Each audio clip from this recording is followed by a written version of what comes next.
कमरेच्या खाली बोलायची सवय त्यांना लागलेली आहे आणि निश्चितपणे ते तुतारीकडे जाणार आहे का महाराष्ट्राला माहिती आहे। आत्तापर्यंत शेकडो कोटी रुपयाचा लाभ अजितदादा आणि देवेंद्र फडणवीस साहेबांचा आणि मुख्यमंत्री साहेबांचा त्यांनी घेतलेला आहे। मग आता लाभ घेतल्यानंतर कुठंतरी जाताना कुणाचं तरी ठपका ठेवायचा, कुणाकडे तरी बोट टाकवायचं, मग ते माझ्याकडे बोट दाखवून त्यांना तुतारीकडे प्रवास करा। सातत्याने सत्तेत राहण्याचा त्यांचा प्रयास असतो। ज्यावेळेस ते अपक्ष आमदार झाले त्यावेळेस त्यांनी शिवसेने भाजपला बरोबर घेऊन त्या ठिकाणी कृष्णा खोऱ्याचं उपाध्यक्षपद भोगलं। नंतर 99ला राष्ट्रवादी आणि काँग्रेसचं सरकार आल्यानंतर ते तिकडे गेले। सातत्याने सभापती म्हणून सभापतीपद गेल्यानंतर किंवा मंत्रिपद गेल्यानंतर सुद्धा ते नियोजन मंडळाचे उपाध्यक्ष म्हणून त्यांना त्या ठिकाणी त्यांनी लाल दिव्याच्या यामध्ये राहण्यात पसंत केलं। आताच्या काळामध्ये कुठंच त्यांना दिवा दिसत नाही आणि मग महायुतीमध्ये त्यांना ओळखलं गेलं असल्यामुळे अजितदादांनी अनेक लोकांना मंत्री केलं, पण रामराजांना मंत्री किंवा सभापतीपद केलं नाही, कारण यांचा स्वभाव त्यांना कळला असल्यामुळं यांनी परत आता मार्ग आता फायदे घेऊन झालेत आणि पैसे घेऊन झालेत। त्यांची काय कामं असतील व्यक्तिगत कामं मार्गीला लावून झालीत आणि मग आचारसंहितेच्या पूर्वेला कुठंतरी ठपका ठेवायचा आणि बाहेर पडायचं। ज्यांनी अजितदादांनी त्यांना जेवणाचं ताट वाढलेले जेवण करून झालेले हे ढेकर देण्याच्या आधीच आपला मार्ग बदलणार आहेत। फक्त बदलताना त्यांना रणजितसिंह निंबाळकरच्या नावावर ठपका ठेवायचा आहे, एवढाच त्यातला मधला विषय आहे। दादा, काल त्यांनी अजून एक विषय असा केला की राजे गटाचे जे किंवा राष्ट्रवादीचे जे कार्यकर्ते होते त्यांना भारतीय जनता पार्टीच्या प्रदेशाध्यक्षांच्या उपस्थितीमध्ये प्रवेश केला जातो, तर त्या म्हणजे मुंबईमध्ये जाऊन त्या ठिकाणी कार्यकर्त्यांना हे केलं जातं। महायुतीमध्ये असून सुद्धा पक्षांतर्गत फोडाफोडी केली जाते असा त्यांचा म्हणण्याचा सूर होता। आता हे राजे गटाचे कार्यकर्ते आहेत का कुणाचे कार्यकर्ते येतात? माणिकराव सोनवलकर सरांनी तुतारीचं काम केलंय, DK पवारांनी तुतारीचं काम केलं होतं आणि त्याचबरोबर फक्त शिवरूप राजे यांनी आपल्याला त्यावेळेस सहकार्य केलं राहिले, बाकी सगळ्यांनी तुतारीचं काम केलं।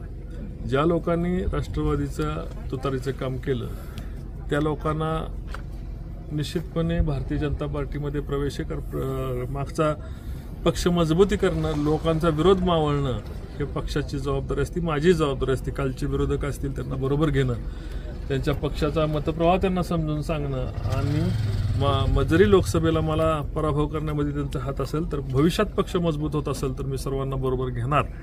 आणि महायुतीचा संबंध त्यांचा कुठं राहिला आहे? महायुतीमध्ये त्यांनी महायुती पाळला का? धर्म त्यांनी महायुतीचा पाळला का?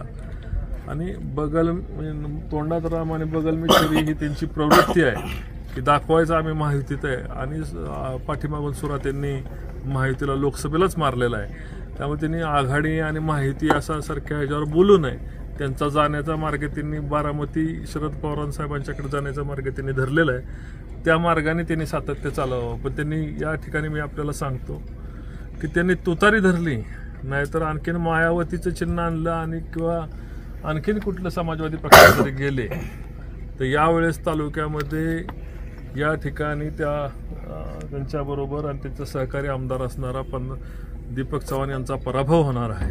कारण तालुक्यामधल्या लोकांच्या भावना त्यांनी या ठिकाणी तालुक्याचं नुकसान, विकास कामाचं नुकसान झालं। आज 50,000 कोटीचा रोड असो किंवा पालखी महामार्ग असो, शहरात 75 कोटी रुपयाचा रस्ता आपल्याला मिळालेला, 100-125 कोटी रुपयाची शहराची कामं झालेली, MIDC मिळाली, तुम्हाला RTO ऑफिस मिळालं, या ठिकाणी फलटणला जिल्हा न्यायालय चालू झालं, बारामती फलटण रस्ता झाला, फलटण आदरकी रस्ता, फलटण पुशेगाव रस्ता, आता नव्याने होत असणारा आसू वारुगड रस्ता या ठिकाणी जवळपास 250 कोटी रुपये रस्त्याचं काम चालू होतंय। अशा काळामध्ये त्यांच्या काळामध्ये त्यांना कर्तृत्व दाखवता आलं नाही आणि 30 वर्षाच्या सत्तेत त्यांना हा विकास साधता आला नाही। सर्व आज या ठिकाणी सांगतात की कमिन्स आलं, हे आलं, पण कमिन्समध्ये प्रत्यक्षात लोकांच्या मुलं काम त्या ठिकाणी 12 तास करतात आणि त्यांचा पगार निम्मा घेऊन शोषण केलं जातं। हा सगळ्याचा उद्रेक टाळण्याकरता लोकांची मेमरी शॉर्ट असते याचा फायदा घेऊन कुठंतरी त्यांनी फायदा घ्यायचा आणि तुतारीकडे जायचं म्हणजे लोक विसर पडतील असं वाटतंय। या महायुती सरकारने लोकांना आज खंडकारांचा प्रश्न सुटलेला आहे। उद्या फलटण तालुक्यामध्ये कार्यक्रम आहे आणि 1 एकरापेक्षा कमी जमीन असणाऱ्या शेतकऱ्यांना ज्यांनी रामराजांनी प्रत्यक्षात त्यांच्या समितीचे ते अध्यक्ष होते तेव्हा त्यांनी विरोध केला होता. आज मात्र त्या ठिकाणी राधाकृष्ण विखे पाटील साहेब असतील, देवेंद्रजी फडणवीस साहेब असतील, मुख्यमंत्री साहेब असतील यांनी त्याला अनुकूलता देऊन कॅबिनेटने निर्णय घेऊन 1 एकरापेक्षा कमी असणाऱ्या शेतकऱ्याची जमीन सोडायचा आणि त्याला वर्ग 1 करण्याचा निर्णय घेतला आहे. लाडक्या बहिणींना नोव्हेंबरचा सुद्धा हप्ता आज या ठिकाणी जमा झालेला आहे. शेतकऱ्याचं कृषी बिल 0 झालेलं आहे आणि माफ होऊन मागची बिलं सुद्धा माफ होऊन 0चं दिलेलं आहे. आणि अशा अनेक ठिकाणी आज लोकांना मोफत धान्य मिळते आणि फलटण तालुक्यातली जनता ही भारतीय जनता पार्टीवर शिवसेनेवर या ठिकाणी खुश आहे.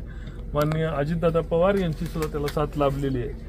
या ठिकाणी जनता या ठिकाणी भाजपच्या सरकारला, देवेंद्रजींना, मोदीजींना या ठिकाणी अनेक सर्वे करा. आपण या ठिकाणी भाजपला लोकांचा वाढता प्रतिसाद आहे. फलटण कोरेगावची जागा वाटपामध्ये काय झालंय दादा? आता महायुतीचा निर्णय व्हायच्या आत अजितदादा पवार यांनी त्यांना उमेदवारी पण डिक्लेअर केली की महायुतीचा निर्णय व्हायच्यात हे कुठं पळून जातील असं त्यांना वाटलं असल्यामुळं कदाचित त्यांनी सर्वात महाराष्ट्रातली त्यांना पहिली उमेदवारी त्यांनी डिक्लेअर केली. तरी सुद्धा ते पेचात पडले की उमेदवारी डिक्लेअर केल्यानंतर पेचात पडले. आता कारण पाहिजे. आपल्याकडं म्हण आहे टिंबला पावट्याचं निमित्त, तसं यांना पावट्याचं निमित्त पाहिजे. कारण मला भाषा चुकीची वापरायची नाही तेव्हा मी टिंब या शब्दाचा वापर करतोय. मला कमरेखाली बोलायचं नाही. पण या पद्धतीने कुठलं तरी कारण शोधून त्यांना शरद पवार साहेबांना जाऊन जुळायचंय. अजितदादांना बाहेर काढण्यामध्ये, शरद पवारांपासून तोडण्यामध्ये रामराजांनी सांगितलं होतं की मीच अजितदादांना राष्ट्रवादी फोडायला लावली, मीच पवार साहेबांपासून बाहेर काढलं. आणि अजितदादांना बाहेर काढून जेव्हा आता या ठिकाणी त्यांना दिसतंय की महायुती म्हणून भाजपला या तालुक्यामध्ये प्रतिसाद आहे, मग त्यांना तुतारीला मिळालेली मतं आणि त्यांची मतं जोडून काहीतरी करता येते का असा प्रश्न आहे. प्रत्यक्षात तुतारीला या तालुक्यामध्ये या ठिकाणी सुभाषराव शिंदे साहेबांचा गट असेल, चिमणराव कदम साहेबांचा गट असेल, शरद पवार साहेबांचा गट असेल, या सर्व आणि मोहिते पाटलांना काय मानणारी माणसं असतील, रामराजांना काय मानणारी माणसं असतील, असं सगळ्यांना मिळून 93,000 मतं मिळाली. आणि तरीसुद्धा 1,11,000 जवळपास 1,12,000 मतं आपल्याला त्या ठिकाणी मिळाली. या सर्वांचे एकत्रित केलेल्या मतापेक्षा 1,12,000 मतं त्या ठिकाणी लोकांनी मला दिलेली आहेत. लोकांनी बघितलंय विकासाचा शब्द नुसतं विकास म्हणून चालत नाही. 2.5 वर्षामध्ये रेल्वेचा मार्ग प्रत्यक्षात आणून दाखवला, नीरा देवगरचा प्रकल्प आणि पाणी तालुक्यात आणून दाखवलं, धोंबलकोडी 4 मै होती त्याला 12 मै करून दाखवली. त्यामुळे तालुक्यातल्या जनतेने बदल ठरवलेला आहे आणि हा बदल होणार ही काळ्या दगडावरची पांढरी रेघ आहे. त्यांना अपक्ष आम्ही अपक्ष लढतो, तुम्ही पण अपक्ष लढा, दोघं समोर अपक्ष लढू अशी सांगितलंय. तुमच्यात कुठल्याही प्रकारची हिंमत नाही. तुम्ही तुतारी करून तुतारीची मतं घेण्याचा प्रयत्न करा. तुमचा निर्णय तुम्ही अपक्ष लढायचा जाहीर करा. आम्ही आमच्या कार्यकर्त्याला विचारून आमचा निर्णय आम्ही जाहीर करू. आणि आता तिकीट वाटपात काय करणार तुम्ही?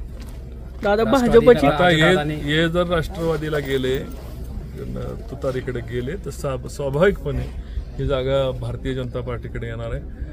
आणि या ठिकाणी सचिन कांबळे पाटील असतील तर सचिन पाटील या ठिकाणी भाजपच्या चिन्हावर त्यांना भारतीय जनता पार्टीला आम्ही उमेदवारी मागितलेली. जर उमेदवारी त्या पक्षाने दिली तर सचिन पाटील हे भारतीय जनता पार्टीचे 2024चे आमदार म्हणून तुम्हाला या तालुक्याला दिसतील. अतिशय सामान्य कार्यकर्ता, सज्जन कार्यकर्ता, RSSचं बॅकग्राऊंड. सचिन पाटलांचे वडील या ठिकाणी राष्ट्रीय स्वयंसेवक संघाचे हे जिल्हाध्यक्ष होते. पाटील हे स्वतः एक अतिशय बागायतदार आहे आणि अतिशय गरीब कुटुंबातनं त्यांनी स्वतःचा विकास केला आहे. धनगर खाटीक समाजाचं असणार हे कुटुंब, या कुटुंबातनं त्यांनी स्वतःची उन्नती करून अतिशय चांगली बागायतदार म्हणून त्यांनी प्रसिद्धी मिळवलेली आहे. या कुटुंबाच्या बाबतीत लोकांच्या खूप सहानुभूती त्यांच्या पाठीमागं आहे आणि मला खात्री आहे जर या ठिकाणी भारतीय जनता पार्टीने त्यांना उमेदवारी दिली तर ते 2024ला भारतीय जनता पार्टीचे कमळ घेऊन महाराष्ट्राच्या विधानसभेमध्ये गेलेले दिसतील.